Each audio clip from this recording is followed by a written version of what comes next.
despretensiosa, bastante objetiva, porque ela em si ela tenta ser um resumo de algo que já é um resumo. O Padre Garrigou Lagrange tem uma obra, talvez a principal obra dele, que chama As Três Idades da Vida Interior. Acho que, se não me engano, são 2 volumes, dá mais de 1.200 páginas. Ele era professor no Angélico, em Roma, e o pessoal pediu para ele fazer um resumo. Tá? Muita coisa. E ele escreveu, ele mesmo disse que foi a pedido, ele escreveu o resumo tem 100 páginas, a leitura de um dia, é muito, muito tranquilo de ler, mas bastante frutuoso, bastante denso, bastante profundo, que é essas 3 vias e as 3 conversões, aqui no Brasil, do pessoal da Permanência, do Rio.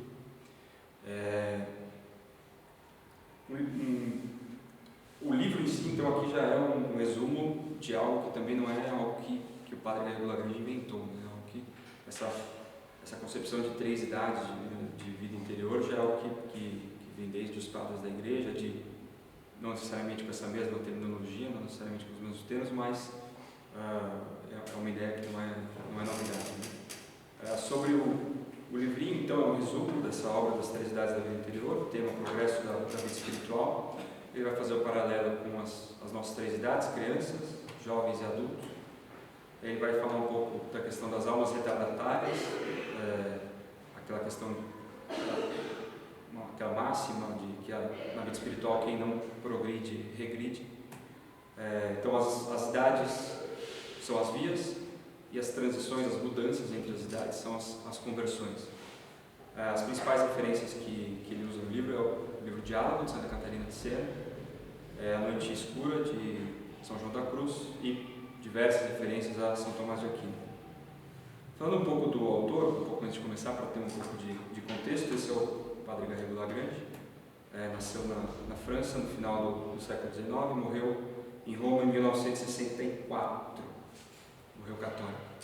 Ele é professor de ascética e mística no Angélico e escreveu 28 livros, o principal é esse, das três idades da vida interior. Ele teve algum papel relevante nesse período em que ele viveu em Roma, junto ao Vaticano. Ele fundou a Cátedra de Ascética e Mística no Angélico em 1917, ele criou a cadeira e passou a ser o professor. E passou a ser consultado pelo Santo Ofício e pelo próprio Papa em si para algumas questões. Então, em 1926, ele dá o parecer final para o Papa Pio XI na declaração de São João da Cruz como doutor da Igreja. São João da Cruz está muito presente na obra do Padre Garrigou Lagrange, então conhecia muito a vida desse santo, havia um movimento de declará-lo como doutor da Igreja, e ele dá esse parecer, e em 1926 o Papa Pio XI declara São João da Cruz o doutor místico da Igreja. Em 1946 ele escreve contra a Nouvelle Théologie, condenando bastante a Nouvelle Théologie, naquilo que se diz que ia ser o embrião da Humani Generis. Dizem, isso não se tem oficialmente, que ele escreveu o rascunho da Humani Generis, mas só o rascunho, depois ele entregou, e a versão final não necessariamente é aquilo que ele havia escrito, ainda que as ideias estejam ali. A gente sabe que não é exatamente o rascunho, porque ele claramente condenou a Nouvelle Théologie, a Humani Generis talvez não tenha isso tão explícito. Em 1950, o Papa Pio XII pede para que ele chefie a comissão de estudos que vai preparar a definição do dogma da Assunção. Então, relevante ali no seu tempo. E aí, o Papa João XXIII o convida para ser perito do Santo Ofício na comissão preparatória para o Concílio Vaticano II. E ele recusa, por problemas de saúde. Isso foi em 62, ele vai morrer 2 anos depois, então ele não participa. A gente sabe que os textos da comissão preparatória não foram utilizados, então acho que essa energia ele não precisa gastar. Bom, falando Agora, sendo bem objetivo, vou passar pelas 3 conversões e pelas 3 vias que ele descreve no livro, depois apresentar um resumo esquemático. É bastante simples, na verdade. A primeira conversão é a mais simples de todas de entender, é aquela que nós todos aqui, imagino, creio, acredito que passamos, né? É a conversão do filho pródigo, a conversão que nós obtivemos pelo batismo e obtemos todas as vezes que nos confessamos. É a volta, é a saída do pecado original, é o abandono, e o propósito de abandonar o pecado e voltar a vida com Deus. Então o homem está entregue ao mundo, encontra Nosso Senhor, abandona o pecado, com a ajuda da graça de Deus, mas movido pela graça de Deus inicialmente, mas também pela sua própria vontade. Tem uma analogia clara com o filho pródigo, ele fala bastante disso, e aí passa a viver na vida sacramental. Então essa é a primeira conversão que todos nós temos. Uma comparação com a vida dos apóstolos seria o chamamento que Nosso Senhor faz aos apóstolos, né? Quando ele chama Pedro, André, enfim. E aí, passando a primeira conversão, nós entramos na primeira via, a via purgativa. O nome já dá uma dica do que vai se tratar. Nós vamos passar a purgar as nossas más inclinações e os nossos pecados. Santo Tomás fala em relíquia peccati, ou seja, ainda que nós estejamos na graça, ainda fica em nós resquícios do pecado e tendência a pecar. E é nessa primeira via que nós vamos purgar, que nós vamos nos purificar desses pecados. Padre Gaedor chama de a fase dos principiantes, então é a infância. Aqui nós somos crianças na vida espiritual. É a fase em que se encontram boa parte das pessoas, né? Depois nós vamos ver porque a segunda conversão é mais difícil e como a segunda via também ela é mais difícil. Aqui é uma via em que se luta contra os pecados, né? É o nosso dia a dia de lutar contra os pecados veniais, odiar os pecados mortais. Então, como eu falei, tem uma dificuldade de permanecer na graça ainda, quem é criança, na vida espiritual, uma dificuldade de manter uma vida de oração, de união a Deus, de amar a Deus, e é uma fase em que se ama a Deus com todo o coração, mas só com todo o coração, né? Ainda não se ama a Deus com todo o coração, com todas as forças e com todo o espírito. Conhece-se a Deus nessa fase como que no espelho das coisas. Então nós conhecemos e passamos a amar e entender Deus através das parábolas, através do mundo no sentido das coisas sensíveis, né? das coisas que Deus vai nos mostrando. E aqui predomina a purgação, né? A via purgativa em si predomina a ascética. Então o jejum, aqui está esforço, mas está errado. O jejum, a oração, a penitência, tudo isso são os 3 mecanismos, os três jeitos que nós vamos utilizar para purgar os nossos pecados. E aí Deus nos envia as consolações. Então, na via purgativa, nós que caminhamos em direção ao alto, recebemos de Deus consolações das nossas orações, dos nossos bons atos, dos nossos jejuns. Então, há uma predominância do sensível aqui. Deus se faz presente de modo sensível para nós. São Paulo fala até em Coríntios, no leite da consolação, tem um trecho aqui, deixa eu achar. Ele fala, não é como a homens espirituais que vos pude falar, mas sim como a homens carnais, como a crianças em Cristo. Eu lhes dei leite para beber, não alimento sólido, pois ainda não sois capazes de o absorver. Então, São Paulo fala aqui que nós não teríamos nem capacidade de receber mais do que as consolações nesse momento. Como crianças, nós recebemos um leite espiritual, que é aquilo que nós não estamos na fase nem do alimento pastoso. Ele usa uma analogia como Dionísio, e que Santo Tomás repete, que nessa fase nós somos como andorinhas. Nós vamos numa espiral em direção ao alto, mas dando voltas em círculos que sobem, com gritos e com quedas e com uma aparência de um movimento errático. Nessa fase da via purgativa predominam os pecados, as más inclinações, talvez as doenças espirituais que predominam em nós, vão caminhando dos mais grosseiros aos mais sofisticados. Todos estão presentes, mas conforme nós vamos nos limpando, os primeiros a serem limpos são os mais grosseiros, os mais toscos, digamos assim, e vão ficando os mais sutis. Então, no início predomina a gula, a luxúria, a avareza, são pecados capitais muito mais ligados à sensibilidade, né?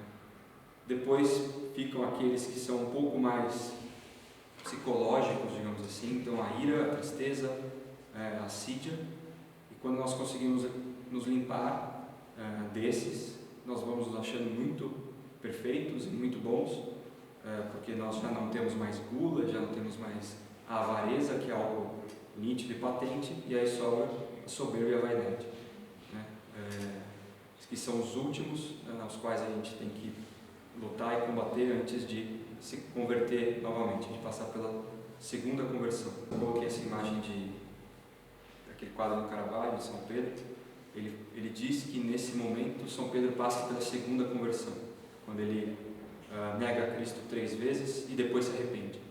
Então ele teve a primeira conversão quando Nosso Senhor o chamou na barca, e aqui ele passa pela segunda conversão, que é após ter negado a Cristo, ele se arrepende, é iluminado por Deus e aí se converte novamente. São João da Cruz chama essa segunda conversão de purificação passiva dos sentidos. Também ganhou um nome popular de noite escura dos sentidos. Como nós vimos na primeira via, tanto os nossos pecados são bastante sensíveis, quanto as consolações que Deus nos envia são bastante sensíveis. Nós ainda como crianças dependemos muito do que nós vemos, sentimos, tocamos. E aí, para a segunda conversão, o que Deus faz é retirar de nós essas consolações, esse sentimento bom que nós temos ao fazermos coisas boas. Então Ele tira de nós isso, para que nós, que antes vivíamos num amor a Deus um pouco egoísta, no sentido de um amor de troca. Então eu amo a Deus porque recebo coisas boas de volta, porque eu amo a Deus porque vejo minhas recompensas logo depois. Deus retira todas essas recompensas, e então, para que eu me converta, eu tenho que amar a Deus por causa de Deus, né? Então, nesse sentido, a segunda conversão exige de nós que nós purifiquemos os sentidos. Então, nós passamos a ter uma aridez na vida de oração, uma aridez nas nossas consolações muito presente, muito forte, porque Deus quer de nós essa fé sem egoísmo. Ele pede amor e esperança, mesmo sem as consolações, um desejo vivo de Deus, dificuldade, nós desejamos a Deus e temos dificuldade na oração, uma inclinação para olhar para o Senhor só com amor. Então a nossa sensibilidade tem que se submeter ao Espírito. Começam a surgir aqui muitas dificuldades nos relacionamentos, nos estudos e nos deveres. Que tipos como que se dá na prática essa retirada das consolações que Deus faz? Não só a aridez na oração, mas podem ter também enfermidades, perseguições, fracassos profissionais, ou de planos e projetos. Então é como se nós estivéssemos aprendendo a andar de bicicleta e Deus tirasse as rodinhas. Então talvez nós vamos desequilibrar, nós vamos nos machucar eventualmente, mas nós sabemos que é o que nós temos que fazer, nós sabemos qual é o caminho, nós temos que nos manter neles. Quem começa a passar pela segunda conversão e começou a deixar para trás aqueles pecados dos mais grosseiros aos mais refinados, começa a progredir nas virtudes e começa a ter consciência clara da própria miséria, então abandonando a vaidade e a soberba, e começa a entender que nada pode acontecer sem a graça de Deus. Então a primeira coisa que vai começar a surgir quando a pessoa está entrando na segunda via, saindo dessa segunda conversão, é que começa a aparecer nela, Deus infunde nela o dom do temor de Deus. Então, logo que a pessoa abandona um pouco, sai dos pecados capitais, das principais doenças, começa essa segunda conversão, junto a reboque começa a vir um dom do temor de Deus, né? Não é escrúpulo, mas sim um ódio ao pecado e a vontade de não ofender a Deus.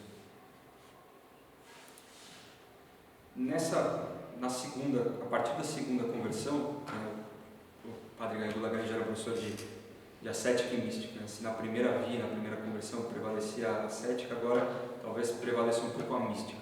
Então as ações que nós passamos a ter são coisas enviadas por Deus, né? Então tanto as coisas boas que vão passar a ter, como os êxtases, as levitações, etc., como também as coisas ruins, as chagas, as tristezas, as desolações, enfim.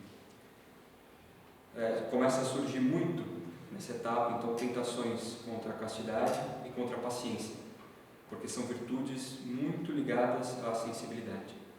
Então, para que nós possamos nos livrar de vez dessa parte sensível, Deus permite que essas tentações venham. E aí, antes de entrar na segunda via, um parênteses para falar das almas retardatárias, ele faz uma analogia muito interessante, né? Uma criança, com o passar do tempo, ela vai caminhando naturalmente para virar um adolescente, um jovem e depois um adulto. Se o tempo passa e uma criança permanece criança, e aí você olha para uma criança e fala, nossa, uma criança de 60 centímetros de altura, quantos anos você tem? Ela responde, 27. Isso não é mais uma criança, é um anão. Né? Tem algo errado ali, a alma não progrediu. E ele faz esse paralelo com a nossa alma.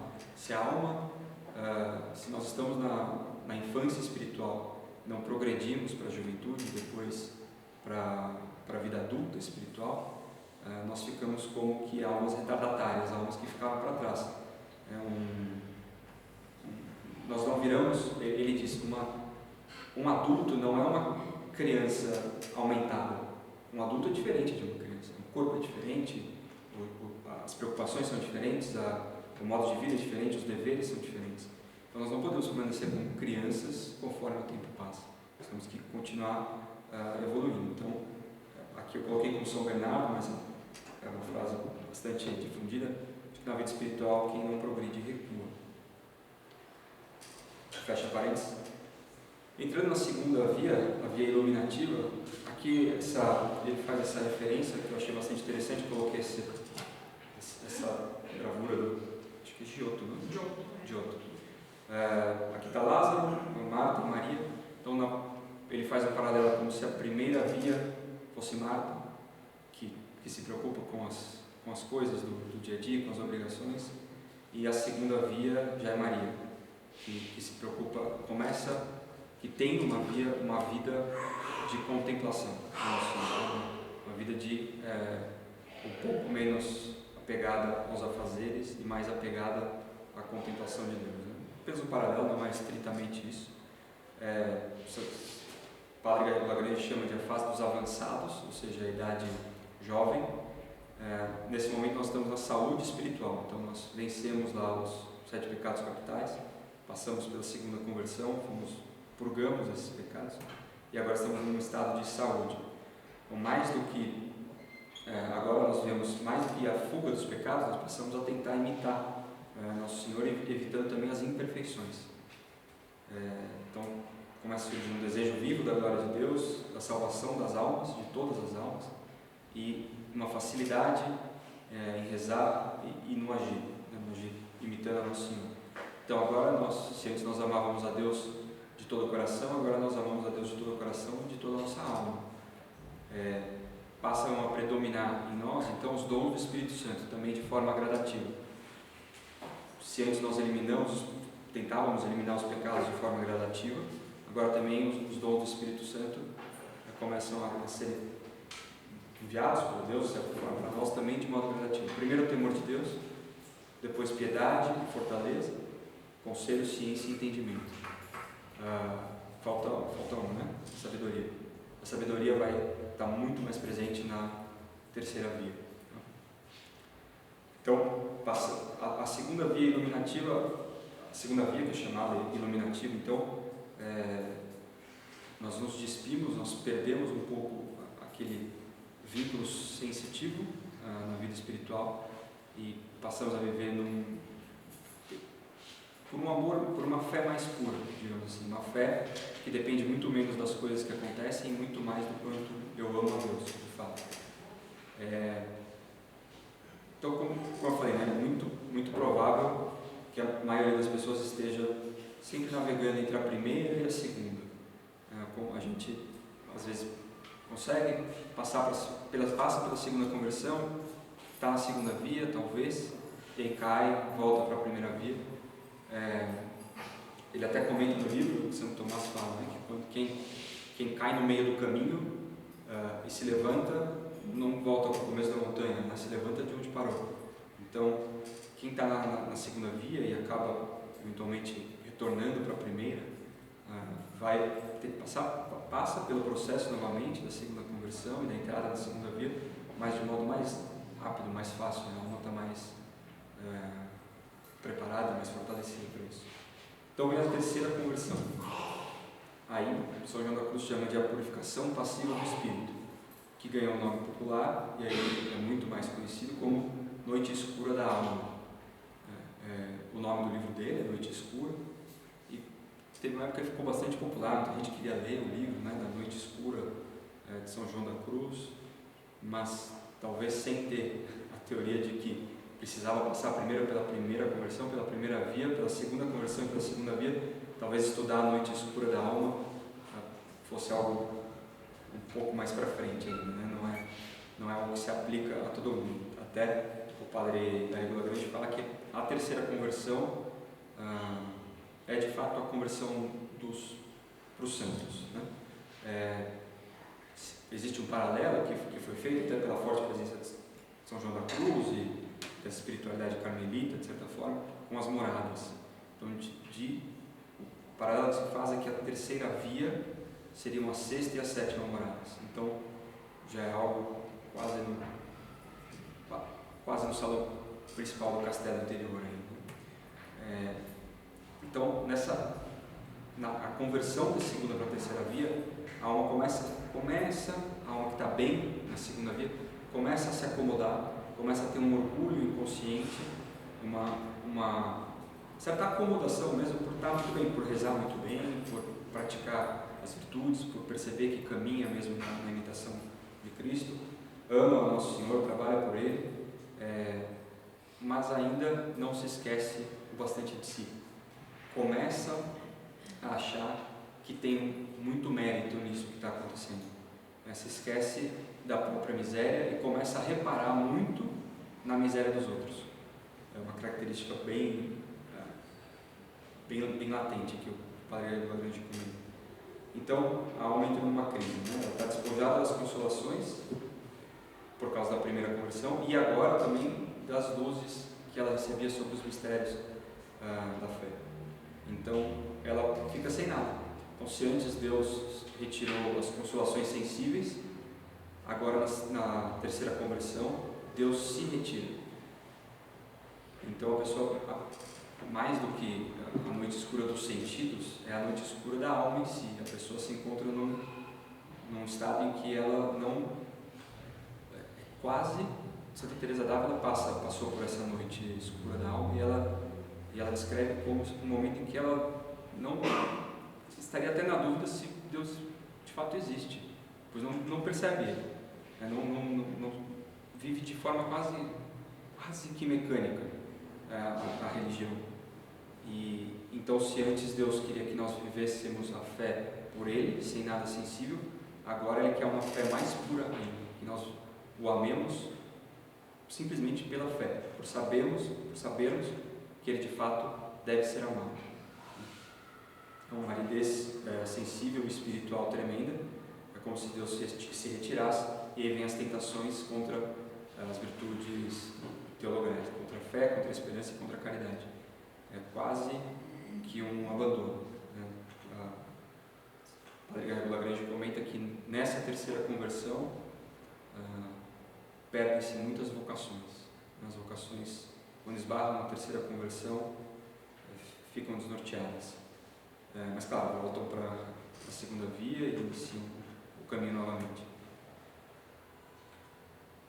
Durante a terceira conversão, então, começa a surgir no apostolado calúnias, obstáculos, ingratidão, fracasso, as coisas começam a dar errado, para que, de fato, morra o velho homem, né?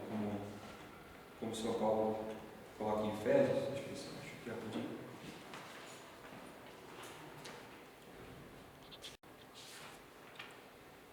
É necessário despojar-vos do velho homem corrompido por cobiças enganadoras, e os renovar em vosso espírito e vossos pensamentos, revestindo-vos do novo homem criado por Deus na justiça e na santidade da verdade. Então, começa a queimar em nós um fogo do amor de Deus, que é como que um fogo que queima madeira. Primeiro esse fogo tira a umidade, depois ele penetra a própria madeira, inflama a madeira e depois transforma a madeira no próprio fogo. As provações conduzem a uma fé elevada, uma esperança firme e um amor mais puro. E aqui ele faz um paralelo com as lamentações de Jeremias, no capítulo 3, em que o profeta está muito confuso, mas amando muito a Deus. O fundo da alma deve ser de Deus e apenas para Ele. E aí entra-se na terceira via. Aqui o padre Regularmente chama de fase dos perfeitos, ou seja, a vida adulta, é onde predomina a contemplação. E aí agora ama-se a Deus, não só com todo o coração e com toda a sua alma, mas com todas as suas forças e com todo o seu espírito. Um amor perfeito a Deus, um amor que une, como o nome da via diz, une a alma a Deus, a Nosso Senhor. Não contempla mais a Deus num espelho das coisas sensíveis, das parábolas ou dos mistérios da salvação. Contempla a bondade divina em si mesmo, como uma luz difusa que circunda e ilumina todas as coisas. Então, se antes nós voávamos como uma andorinha em espiral, erráticas e gritando, agora nós vamos como águias, dando quase que imóveis, planando em círculos grandes, com um olhar fixo no horizonte. É um paralelo que ele faz, né, de antes andorinhas e agora águias. Coloquei uma imagem de São Paulo. Consciência perfeita da infinita distância entre si e Deus. Então, a humildade é uma característica muito forte daqueles que estão na terceira via. Predomina o dom da sabedoria, porque, de fato, na terceira via, os outros dons permanecem, claro, mas a sabedoria se eleva como um entendimento das coisas de Deus, né, e do amor de Deus. E aí aqui eu cito textualmente no livro, né, o egoísta pensa em si e, portanto, ama o mal.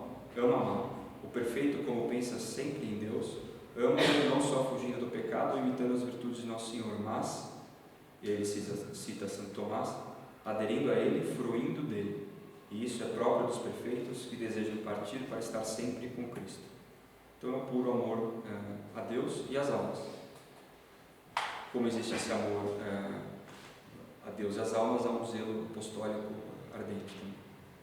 E aqui faltou uma imagem. Então na terceira via unitiva, nós encontramos então a humildade, paciência e mansidão. O padre Regularmente cita que o perfeito não se eleva apenas de vez em quando a uma região superior de si mesmo, ele está estabelecido nela. As almas que estão na via unitiva conservam a paz, mesmo no meio das mais penosas e imprevistas circunstâncias, e transmitem essa paz aos mais perturbados. Santo Agostinho cita, nesse contexto, a beatitude dos pacíficos corresponde ao dom de sabedoria que, com caridade, predomina nessas almas. Olhando essas características que eu coloquei aqui nessa página, vem Nossa Senhora em mente. A humildade, a paciência, a mansidão, a sabedoria, conservar a paz no meio das mais penosas e imprevistas circunstâncias. Então, Nossa Senhora é um grande exemplo para nós de via unitiva, está perfeitamente unida a Nosso Senhor. Um resumo esquemático muito breve aqui, bem simples, que eu tentei fazer. Então nós passamos pela primeira conversão, entramos na via purgativa, ou a fase dos principiantes, onde predominam os pecados, na ordem de baixo para cima: gula, luxúria, avareza, ira, tristeza e assídia, soberba e vaidade. Passamos pela segunda conversão, chamada de noite escura dos sentidos, entramos na via... Na verdade, não que predomine esse pecado, que predomina a luta contra ele. Isso, perfeito.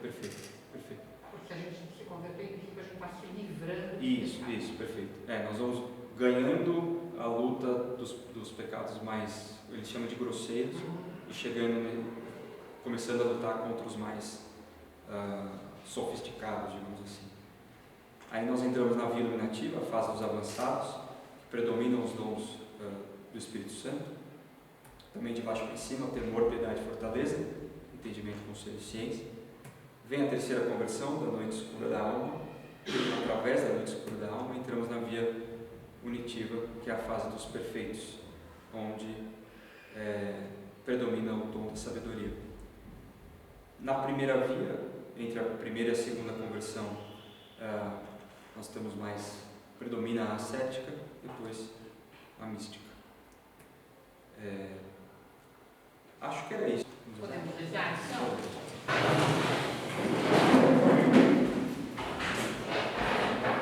Ave Maria, cheia de graça, o Senhor é convosco. Bendita sois vós entre as mulheres, e bendito é o fruto do vosso ventre, Jesus. Santa Maria, Mãe de Deus, rogai por nós, pecadores, agora